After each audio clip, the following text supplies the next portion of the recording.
Hello, I'm Richard Hooper and this is SAT TV Week. Now I'm pleased to be joined by Chris Alfenito, Modular Devices. Chris, thank you for joining us today. Tell me a little bit more about the company, because it works on the smaller side of the components, doesn't it? Yes. We do power systems for spacecraft. So my joke is that we're a 45-year-old startup. We have the office furniture to prove it. We're an engineering house. We feel a niche where none of the other competitors dare to tread. We're the guys that when everybody goes, oh no, we go, we'll try that. So that's kind of where we sit. So it's nice being a small company that's nimble enough to really be able to respond to our clients' unique and varied needs. So what's driving the market for you at the moment? Oh, really one of the biggest drivers, obviously new space is growing and the investment is huge, but nobody knows exactly the right direction to take. Do we go with full qualified space stuff, or is automotive okay, or should we be somewhere in between? And nobody really knows exactly what the right mix is going to be yet. Well, I was just going to say to you, half the people don't understand what new space is, so could you clarify that from a modular devices point of view? New space.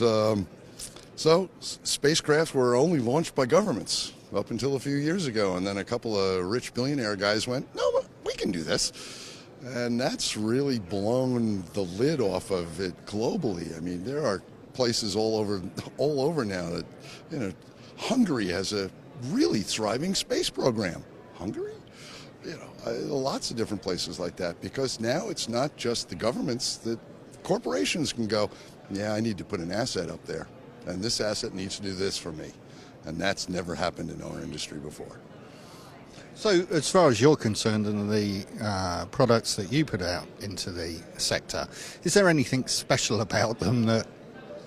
Well, our thing is trying to bridge the gap between, do you need a full NASA certified or ESA certified qualified device, or maybe one that's okay enough to meet the rigors of the requirements, but I didn't need the 250 pounds of paper to come along with it.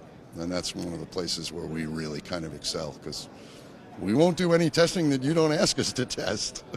Right. And what about competition in the market? Because you obviously, as you say, you're a niche company. Do you find there's competition coming in from Far East companies? No, not at all. We have three large multinational enterprise level concerns that are competitors, but again, because of that size and demographic, they can't look at small programs or initial proof of concept programs or things like that, because they just can't fit it in. So looking forward, what's the future hold for the company? Oh, I think we're gonna continue to do a lot of really interesting things for people. It's one of those funny things that half of the stuff that we do I can't tell anybody about because of either NDA or national security issues, but we get to really solve some really interesting problems for people, and that keeps us all really floating along. It's really fun. Chris, thank you for talking to us. Pleasure as always.